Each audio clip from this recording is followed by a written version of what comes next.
আর এবার পরের খবরে নজর রাখবো। ২৬-এর ভোটের আগে রাজ্য পুলিশে বড় সড় রদবদল। ১৭৫টি থানার আইসি এবং ওসি বদল হলো। ২৬-এর ভোটের আগে বড় সড় রদবদল। ১৭৫টি থানার ক্ষেত্রে আইসি এবং ওসি বদল করলো এবং তার যে তালিকা সেটাও আমরা পাচ্ছি।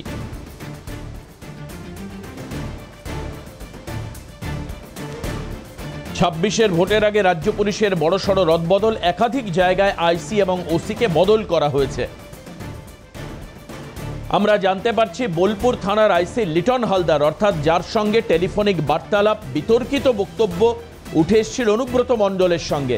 লিটন হালদারকে অনুব্রত মণ্ডলের গালিগালাজের অডিও ভাইরাল। বিতর্কিত অডিও সামনে আসায় রাজ্যে শোরগোল পড়ে গিয়েছিল। সেই লিটন হালদারকে বদলি করা হলো জলপাইগুড়ির জেলা গোয়েন্দা বিভাগে। বদলি হলেন লিটন। অমরনাথ দত্ত আমাদের প্রতিনিধি টেলিফোনে রয়েছেন। অমরনাথ, কি মনে করছেন এলাকার সাধারণ মানুষজন বা প্রশাসনিক কর্তারা? এটা কি কোনো রকমভাবে বদলা নেওয়া হলো নাকি এটা রুটিন রদবদল? কি বলছে প্রশাসন? দেখো, পুলিশ সূত্রে কিন্তু খবর যে একদম যে এটা রুটিন রদবদল। তবে রাজনৈতিক ভাবে যেটা মনে করা হচ্ছে যে অনুব্রত মণ্ডল এবং এই বোলপুর থানার আইসি লিটন হালদারের যে অডিও কল ভাইরাল হয়েছিল, রাজ্যে শোরগোল পর্যন্ত পড়ে গেছিল এবং সেই জায়গা থেকে দাঁড়িয়ে বলা যেতে পারে যে এই বদল, অর্থাৎ বোলপুর থানার আইসির যে বদল, সেই বদল কিন্তু খুব স্বাভাবিকভাবেই সাধারণ মানুষ থেকে শুরু করে রাজনৈতিক মহল কিন্তু ভালোভাবে নিচ্ছে না। তার কারণ অনুব্রত মণ্ডল তুমি জানো যে প্রভাবশালী, এবং ঠিক তারপরে পরে অনুব্রত মণ্ডলের যে ভাইরাল একের পর এক বিতর্ক সৃষ্টি হয়েছিল, এমনকি থানায় হাজিরা দিতে হয়েছিল এই অনুব্রত মণ্ডলকে। ঠিক সেই জায়গা থেকে দাঁড়িয়ে একটা বলা যেতে পারে বদলা, এবং একদম বলা যেতে পারে যে অনুব্রত মণ্ডলের যে কল, যে অডিও কল, সেই বিতর্কের রেসই কিন্তু এই আইসি অর্থাৎ বোলপুর থানার আইসিকে সরিয়ে দেওয়া হলো। এবং তার যে বদল হওয়ার পর অর্থাৎ সে কোথায় গেল, একদম এত দূরে অর্থাৎ জলপাইগুড়ির ডিআইবি পদে, এবং সেই জায়গা থেকে তার যে পদ, সেই পদও কিন্তু উন্নতি হয়নি, অবনতি হয়েছে বলেই রাজনৈতিক মহল কিন্তু মনে করছে। ধন্যবাদ অমরনাথ। আমরা দেখতে পাচ্ছিলাম যে খবর ১৭৫ জন আইসি এবং ওসির রদবদল হয়েছে। লিটন হালদার, যার সঙ্গে টেলিফোনিক বার্তালাপ অনুব্রত মণ্ডলের ভাইরাল হয় এবং পরবর্তীকালে অনুব্রত মণ্ডলকে উপস্থিত হতে হয় পুলিশের সামনে এবং তার জবাবদিহি করতে হয় তাকে কেন এই ধরনের বক্তব্যের। পরবর্তীকালে দেখা যাচ্ছে এই রুটিন রদবদলে লিটন হালদারকে জলপাইগুড়িতে রদবদল করা হয়েছে। প্রাক্তন ডেপুটি কমিশনার সত্যজিৎ বন্দ্যোপাধ্যায় আমাদের সঙ্গে রয়েছেন। সত্যজিৎ, আপনাকে স্বাগত ক্যালকাটা নিউজে। এই যে রুটিন রদবদল, তার মধ্যেই কিন্তু প্রশাসনের যেটা দাবি অ্যাটলিস্ট, তার মধ্যেই রয়েছে লিটন হালদারের নাম। অনুব্রত মণ্ডলের সঙ্গে টেলিফোনিক বার্তালাপে বিতর্কের কথা রাজ্যের প্রতিটি মানুষ জানেন। এটা কি রুটিন রদবদল নাকি এই ক্ষেত্রে কোনো রিভেঞ্জ নেওয়া হয়েছে বলে মনে হয়? দেখুন, এই যে বদলি যেগুলো হয় ইলেকশনের আগে এবং যাদের 3 বছর হয়ে গেছে কিংবা মোর দ্যান 2 ইয়ার্স হয়ে যায়, তাদেরকে একটা রুটিন মাফিক বদলি করা হয়। এটা প্রশাসনিক রদবদল। এটা শুধু থানার আইসি নয়, WBCS লেভেল, IPS লেভেল, সব লেভেলে এই বদলিগুলো হয়। এটা নিয়ম আছে, যারা 2 বছরের বেশি থাকতে পারবে না, কারণ ইলেকশন কমিশনের আমাদের আইনই আছে যে 2 বছরের বেশি থাকতে পারবে না, 3 বছর হয়ে গেলে থাকতে পারবে না একই ডিভিশনে, একই ডিস্ট্রিক্টে। সেই হিসাবে বদলিটা হয়েছে। এখন দেখুন, সাধারণের হয়তো আপনাদের চ্যানেলের মাধ্যমে যেটা বলা হচ্ছে, সেটা সাধারণেরই একই প্রশ্ন, তাহলে কি এটা পানিশমেন্ট পোস্টিং? এখন এটা বলা খুব মুশকিল পানিশমেন্ট পোস্টিং কিনা।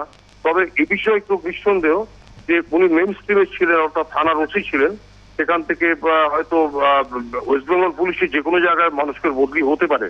এটা কিন্তু কোনো ব্যাপার নয়, নিত্য নৈমিত্তিক ব্যাপার নয়, সেটা রুটিন বদলির মধ্যে এটা করা হয়েছে।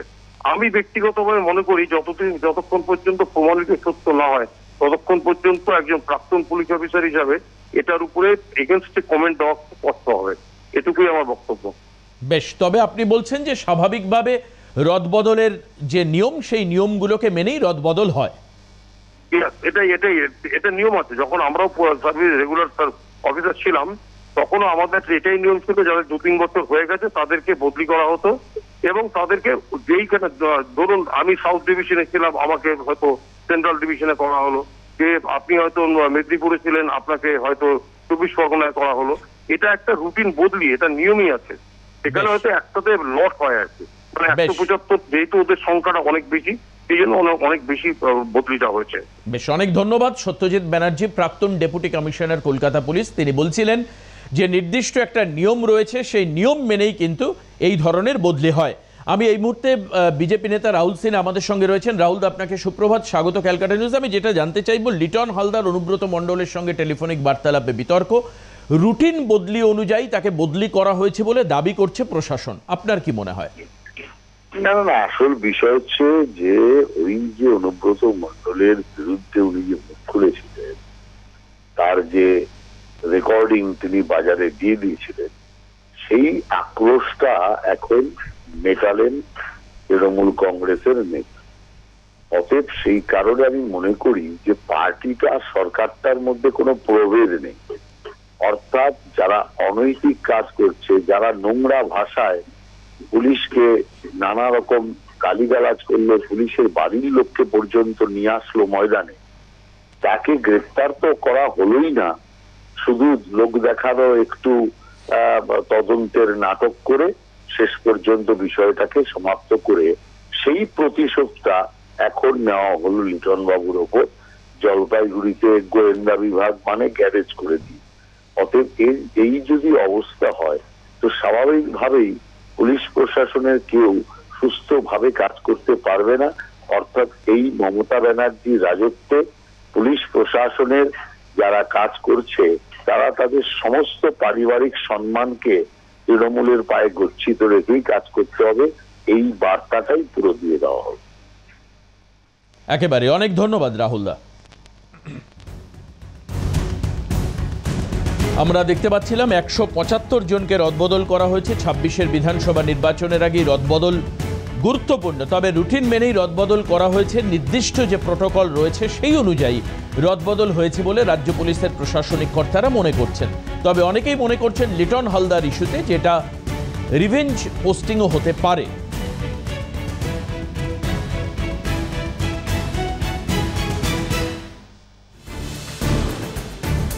লিটন হালদার এবং অনুব্রত মণ্ডল সম্পর্কিত যে অডিও ভাইরাল হয়েছিল এবং পরবর্তীকালে এটা নিয়ে প্রশাসনিক উচ্চ পদে যেতে হয় অনুব্রত মণ্ডলকে, এমনকি থানায় যেতেও হয় তার জবাবদিহি করবার জন্য। এরপরেই মনে করা হচ্ছে যে লিটন হালদারকে বদলির সিদ্ধান্ত নিয়েছেন, যেরকমটা বিজেপির রাহুল সিনহা বলছিলেন যে এটা প্রতিশোধমূলক বদলি। কিন্তু রাজ্য পুলিশের প্রশাসনিক কর্তারা বলছেন যে রুটিন বদলি। আমরা কিছুক্ষণ আগে প্রাক্তন পুলিশ আধিকারিকদের সঙ্গে কথা বলছিলাম।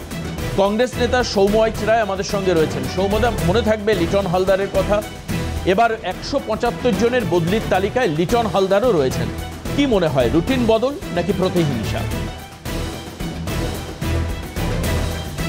যখন এই ঘটনা ঘটে, অনুব্রত বাবুর এই মানে যে ভাষা প্রয়োগ অনুব্রত বাবু যেটা করেছিলেন, যে অপমান, যে বাংলা ভাষার প্রয়োগ করেছিলেন উনি, সেটা আজকে সর্বত্র নিন্দিত হয়েছিল। কিন্তু আমরা একটা কথা সেদিনই বলেছিলাম, এই রাজ্যে মাননীয় মুখ্যমন্ত্রী মমতা বন্দ্যোপাধ্যায়ের আশীর্বাদের হাত তার ভাই কেষ্টর মাথার উপরে আছে।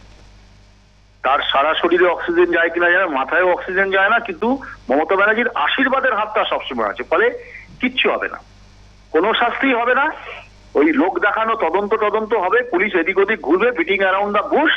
পুলিশের হিম্মত নেই, ক্ষমতা নেই, দলদাসে রূপান্তরিত হয়েছে এবং পুলিশকে লিটন হালদারকেই ট্রান্সফার করবে এবং তারই শাস্তি হবে। এই রাজ্যে পলিটিক্যাল ভেন্ডাটা মমতা বন্দ্যোপাধ্যায়ের বিরুদ্ধে গিয়ে তাকে শাস্তি পেতে হবে না। এই রাজ্যে ডিসেন্টিং ভয়েস যারা তুলবে তাদের কারোর রেহাই রক্ষে নেই, সেটা পুলিশ হোক আর যাই হোক, যেই হোক। তাই মাথা নত করে থাকতে হবে পুলিশকে।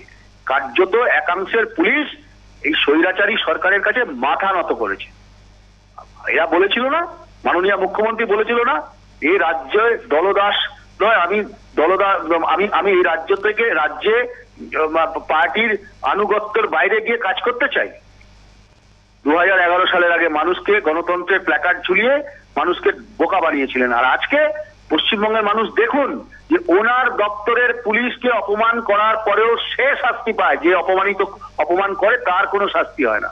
এটাই পশ্চিমবঙ্গ। তার কারণ ভোট লুট করতে হবে, উন্নয়ন রাস্তায় দাঁড়িয়ে থাকতে হবে। তার জন্য অনুব্রত বাবুদের 1000% ছাড় আছে। পুলিশকে তার শাস্তি পেতে হবে। লজ্জা করছে না বাংলার পুলিশ, লজ্জা করছে না এই রাজ্যের মানুষ। এটা হচ্ছে পশ্চিমবঙ্গ। বেশ, ধন্যবাদ সৌম্যদা। সৌম্য এইচ রায়, কংগ্রেস মুখপাত্র, আমাদের সঙ্গে ছিলেন।